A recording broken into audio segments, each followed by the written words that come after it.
During the month of Muharram, are we supposed to have a direct and emotional attachment to Karbala and Imam Husayn alayhi salam, or are we supposed to take a more academic approach and rationalize things by taking lessons from these events? If we decided to take an emotional attachment to the tragedy of Karbala, what would happen? We will see many people wearing black clothes. We will see the Islamic centers covering the walls with black cloth as a sign of mourning. You will see people with sad faces. You will see people retelling the stories and calamities of Karbala. If we take the more academic approach on Karbala, what would happen? We will start to study the history, the uprising, the social and political circumstances. We will study the events after Karbala. How did it affect society and how is it related to our times and better ourselves? We will study the purpose of his movement and so on. So which is the correct approach? What did the Prophet, peace be upon him, do and say? What did Ahlul Bayt do and say? Did they emphasize the emotional or the rational academic way? Let's look through some narrations. Imam Ali alayhi salam is reported to have said, I entered upon the Prophet one day and his eyes were flowing with tears. I said, O Prophet of Allah, has someone upset you? Why are your eyes flowing with tears? He said, No, but Gabriel left me a while ago. He told me that Husayn would be killed. If we examine this narration, it shows that the Prophet started to cry for Imam Husayn just from hearing the sad news. So this is an emotional attachment. Another narration. Imam Ridha alayhi salam is reported to have said, the one for whom the day of Ashura is a day of tragedy, grief and weeping, Allah subhanahu wa ta'ala shall make the day of judgment a day of joy and happiness for him. Again, if we examine this narration, it is an emotional attachment. It is not saying whoever studies the life of or the event of such and such that the day of judgment will be a day of joy for him. Another narration.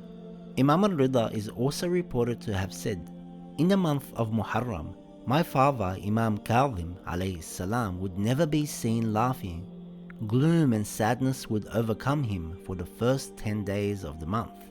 And when the 10th day of the month would dawn, it would be a day of tragedy, grief and weeping for him. What is this? An emotional or academic approach? It is emotional. Another narration. Imam Sadiq alayhi salam is reported to have said, there is none who recites poetry about Husayn alayhi salam and weeps and makes others weep by means of it, except that Allah makes paradise incumbent upon him and forgives his sins. Again, it is an emotional attachment. Let's give one more narration. Imam al-Ridha alayhi salam is reported to have said, O son of Shabib, should you weep for Husayn alayhi salam, such that tears roll down your cheeks, Allah will forgive all the sins committed by you, whether they be the great sins or the small sins, and whether they be little or a lot. Again, as you can see, there is an emotional attachment. In fact, the vast majority of hadiths lean towards the emotional attachment of Karbala and Imam Husayn alayhi salam. Is there a rational or intellectual approach to all this? Of course there is. The rational approach is عارفاً بحقه, meaning that you have to know who you are crying for. The narrations didn't say if you cry over your house, or your children, or your money for your sins to be forgiven. It says crying over Imam Husayn, crying over his rights, crying over the Imam, crying out of love for him, and crying out of recognition of the truth through him, and crying over the link between him and the divine covenant. In saying all this, why is the emotional side of things emphasized so much? Firstly, the message of Karbala is a universal message. It doesn't matter if you are a kid or an adult, rich or poor, man or woman, Muslim or non-Muslim.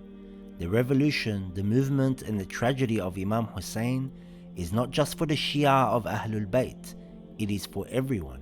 If you hear the emotional side of this story, you will automatically connect to Imam Husayn. Secondly, any person that feels the message will automatically decide to research about Imam Husayn, leading them to a more rational and academic approach. To conclude, we should never belittle the emotional aspect of Karbala, especially if it has been emphasized so much in narrations. Even though the emotional aspect is emphasized, both the emotional and the rational side are necessary, and both are teachings of Ahlul Bayt alayhim salam. Remember that crying is an act of worship, getting closer to Allah, as mentioned in narrations and in the Quran.